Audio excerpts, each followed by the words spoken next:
too frequently. That looks good. Oh. That looks promising.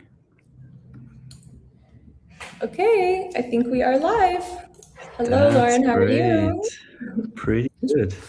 I'm just checking if I also have also Instagram. Great. We are ready to go. Working. Yay, success. First step of community building done. Figuring out the technology behind it. Great. Yes. Well, Laurin, thanks for joining us on this conversation today. We're really excited to chat with you. Do you want to maybe introduce yourself to the community? Of course. Yes. Thanks for having me, everyone. My name is Laurin. I'm a psychedelic facilitator and neuroscientist here based in Berlin. It's also currently where I am. Started this beautiful journey into the psychedelic realm about 10 years ago now already. It was deeply inspired by the peer support model of Sendo and psychedelic harm reduction. I don't know if anyone has heard of it before, but it is basically harm reduction for music festivals or gatherings. And I was very inspired by it at Burning Man. I did some volunteering work there. That inspired me to the way of using psychedelics also in a community setting and how to integrate the experiences there. I was going into research after because of my own experiences and my own topics that were inspired also by my psychedelic journeys. And I really wanted to understand what is actually happening in the brain when we are in psychedelic states, and why can they be so insightful? Why can they be so overwhelming sometimes too? And my first experience certainly was overwhelming, and I was quite happy that I got the right support, because otherwise I don't know how I would have integrated that experience. So these are powerful substances, and I really wanted to understand what is going on in the brain. So I got really nerdy about the whole neuroscience aspect of things, focused more and more on psychedelic research, ketamine, psilocybin, how it can work as a good tool to treat mental health disorders like depression, treatment-resistant depression even. And now I'm on a journey to see how to integrate and how to translate these findings from research, from the clinical realm, also in a more social context and into the infrastructure of mental health, personal growth, coaching.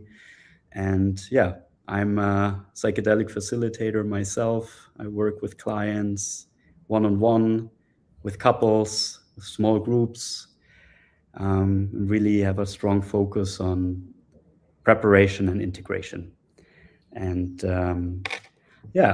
very passionate about community building, because as we know, healing happens not in isolation, happens in community. I see this over and over again with the work that I do with the clients that I'm working with.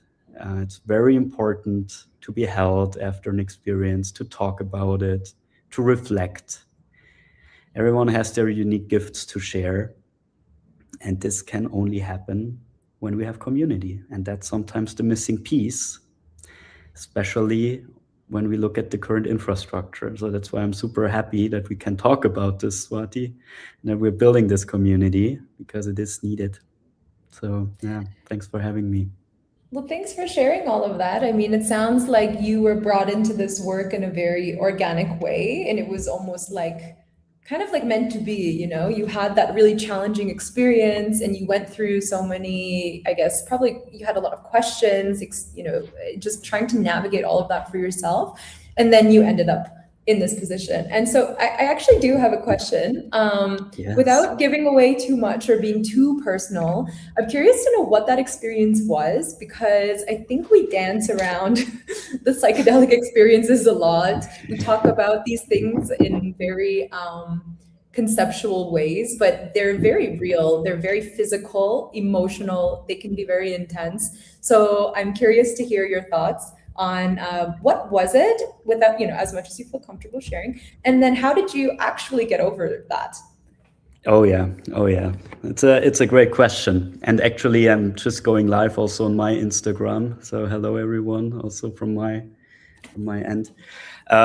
It's a great question. So my first psychedelic experience was a very messy one. Was a very messy one. I was First ever. First ever, yeah. And it was Great. at a time where I actually, I was in a pretty challenging place. I was really not happy with my work. I was really not happy. I was really not able to connect to the people around me. I was living in California back then, and I was really trying to connect, and it was just not working. And I was very disconnected from myself, first and foremost. And I was always very mindful with alcohol, substances. So I never really consumed anything to enhance my mood or to get more. I wanted to be as organic as possible to connect with people. But yeah, it so happened to be that I was at a music festival and I was really at a low point. I hit rock bottom. I should have had fun with the people around me. I didn't have it. The music, I couldn't connect to the music, even though I love music. I didn't look forward to going back to the default after the festival, and I was really, not looking forward to many things. And then I was like, okay, that sucks.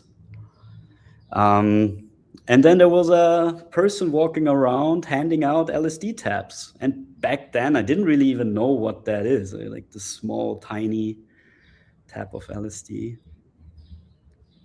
What should that do, right? This is like just a tiny piece of Just a paper. paper. Yeah. Just a paper, right? So, Harmless, maybe a cute little design. exactly. So I was like, yeah, whatever. And I was there with a dear friend of mine who is a very experienced psychonaut. And he was in the past, so he had his experiences. And he was like, yeah, I mean, look, you feel bad right now. You don't really enjoy being here so much. And I'm like, yeah, I don't. You have all these questions that come up. How about we just go on a journey? And I was like, yeah, sure. Yeah, I didn't even think about it. I was just like, yeah, whatever. What should that do? Well, what followed, it was very strong, very potent, orange sunshine, California acid. So probably a double or triple dose from what I would recommend today. And I'm very happy I had my meditation practice already in place back then, because that was the only thing that kept me somehow grounded. But yeah, I was completely reborn. I had to really I had to learn to walk again and to talk and to see, and everything was so new. It was quite scary, quite overwhelming, but luckily I had good support guiding me through it. But it was like a 24-hour journey, and it was really not the right environment. Music festival, so much stimulus, so many confusing thoughts coming up. So yeah, that was my first experience, and it opened so many doors, so many question marks for me, what I want to do, what I want to work, how I make sense of this experience. And I was quite alone with it. Only my friend was able to guide me a bit also the days after. And my ability to read about it online and read research papers about it, what it was. So that's where my fascination came from, because there was fascination, but there was also overwhelm. So that really got me into it. Not the right set and setting, not recommended, right? So I did all the things wrong that I would do differently today. But in a way, it brought me here. So I'm also grateful for this experience. I'm grateful I took this tap back then, but I'm not recommending it in this setting. So a big part of my work now is actually to make sure that if you embark on this journey, you're doing it in a safe way and with proper preparation and with the right tools and with the right support network to also help you out after. Yeah. Wow, yes. I think thank you for sharing and being vulnerable and open about that. I think the reason I'm laughing a bit is because I feel like a lot of us can relate to this story to some degree. And it's so interesting because I feel like so much of the infrastructure that is now being built within the psychedelic space is because of situations like this. And the fact that many of us, myself included, have had profound experiences, but yours is almost like textbook. It's like you didn't know what it was. You thought it would be harmless. You gave it a try, and then it totally It's so rocked your small, world. right? Yeah. Of course, yes.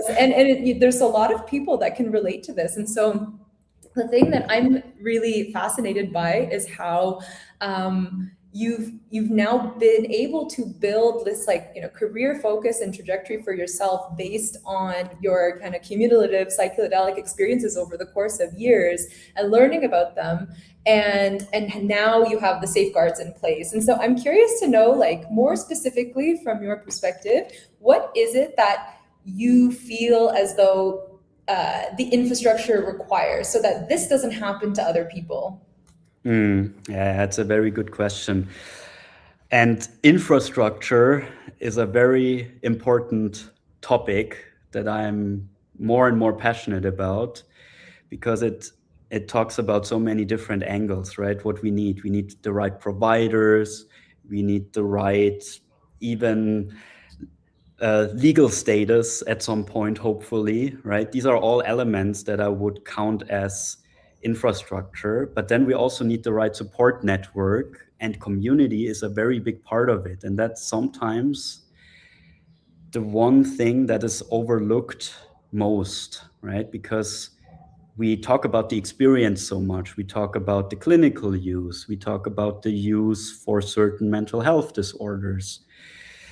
But what is missing is how do we translate all of this into actual change, into actual, meaningful change in someone's life. And for that part, community and integration work is really essential.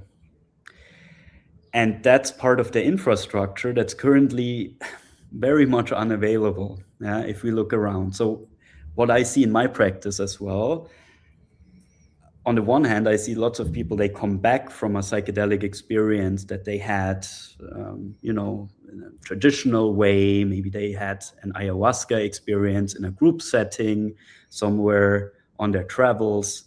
But then they come back and that community part is completely missing.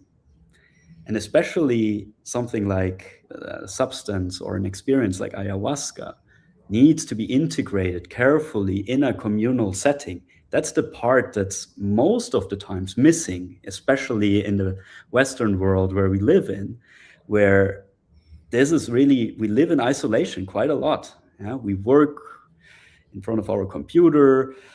We might not have friends that we can talk to on a deep level like that. They might not understand. We might not be able to talk about it with family, maybe not even with our partners, because it's such a delicate topic.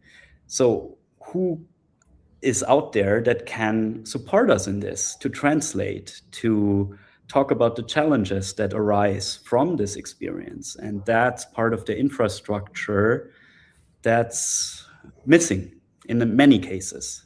And I see this in my work too, when I have the one-on-one sessions with clients. It's an important piece of the puzzle to also act as a pillar of the community that they need to integrate their psychedelic experience.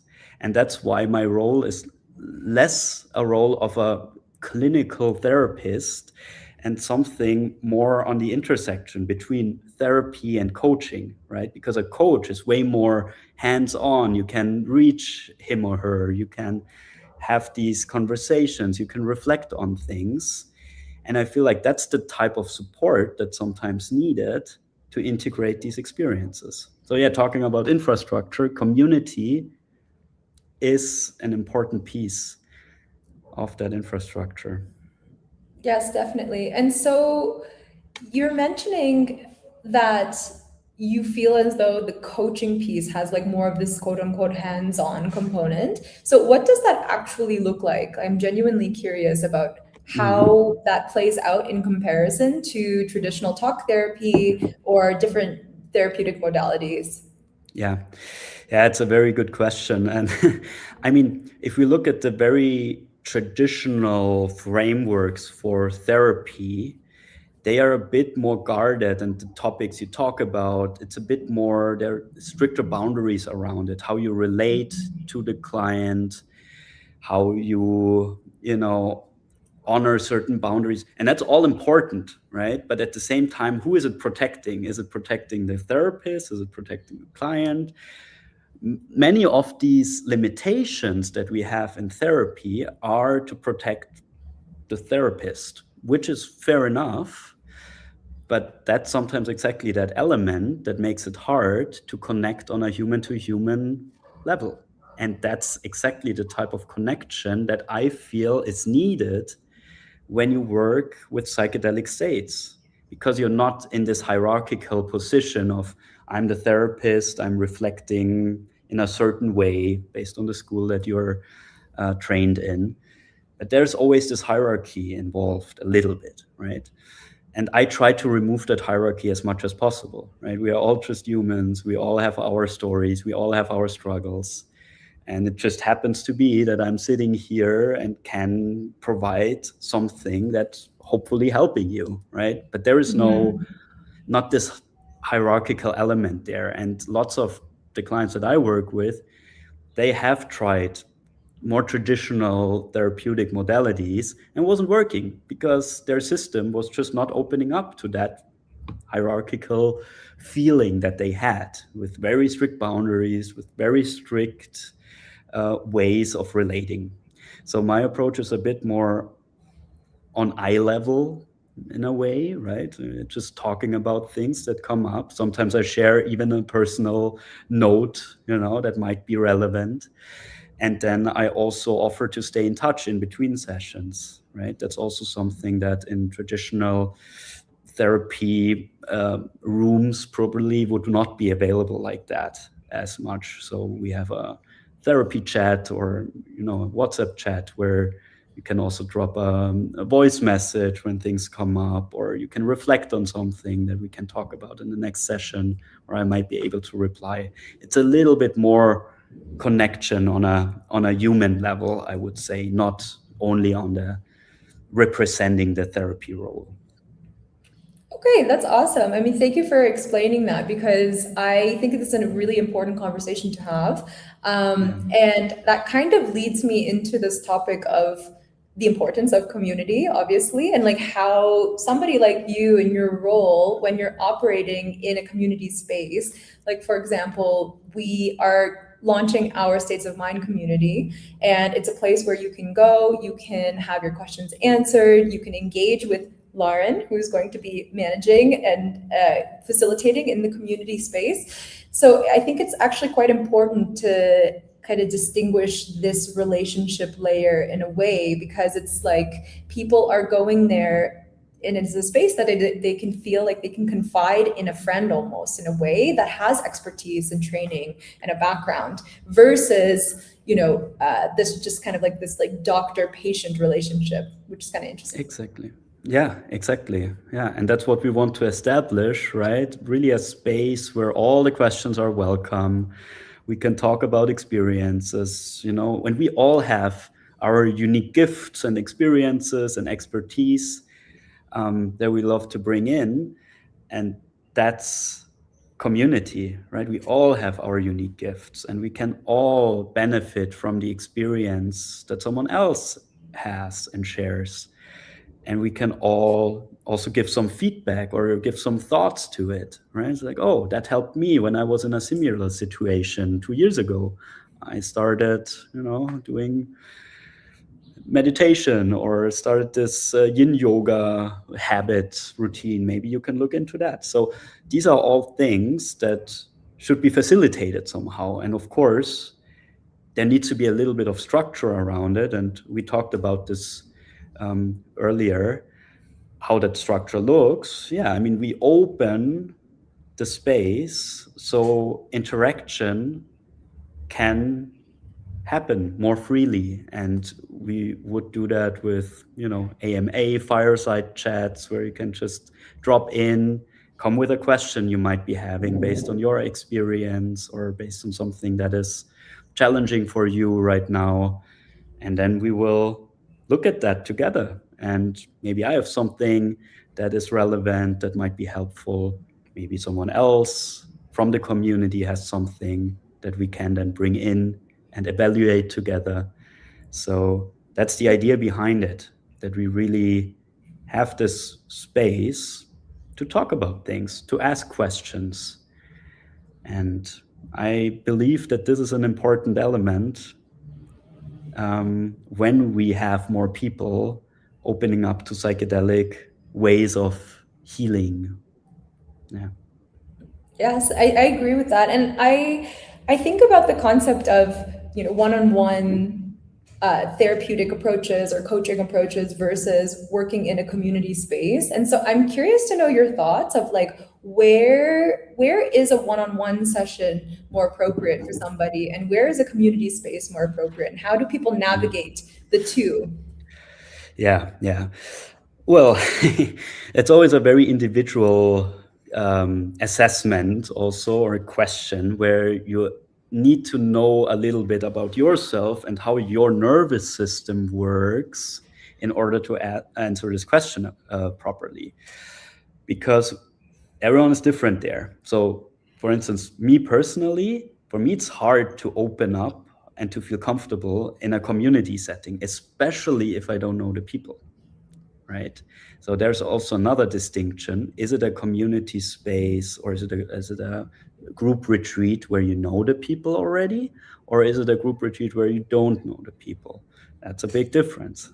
When I facilitate group retreats, it's usually with groups of people, they know each other already. So there are certain dynamics that I and we know of. So we can talk about them before they arise in the session. But it's a personal question to ask, right?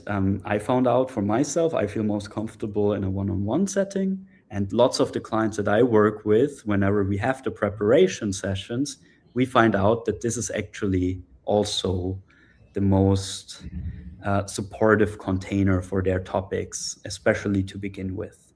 Now, at a later stage, right, when you have done your first one or two sessions, maybe in a one-on-one setting, and you know about certain connections and how your nervous system reacts, then a group setting might be actually very beneficial, because you can have this additional layer of other people's processes, other people holding you, you holding other people.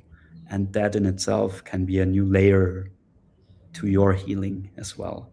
But in general, I would say, especially in the beginning, it's recommended to start in a smaller circle, especially if you have the tendency to be overwhelmed by bigger groups, or if you are feeling a lot of things from other people that might impact the experience that you have and how deep you can go. Yeah, I think that makes total sense. It's like for that person who's maybe new to this entire experience, that would be a really nurturing space, that one-on-one container, and then moving into like a more community environment over time could be great. But I guess for those who are doing it the other way around, who are wanting to enter our community because they're excited to meet other people, they want to talk about their experiences, what could they expect from our states of mind community, for example? Like, what does that experience for them maybe look like if they're sharing amongst a group of people? Well, as I said, we all have our unique gifts, right? We all have our experiences. So just opening up to that in a group of other people who understand you, who listen, who can give some of their experiences as well into the space as a reply, that's very valuable as an element. But then, of course, also not being alone with it, right? I mean, just having a place where you can, ask a question, park a certain thought, and then, have me or someone from our team or maybe someone from the community reply to it.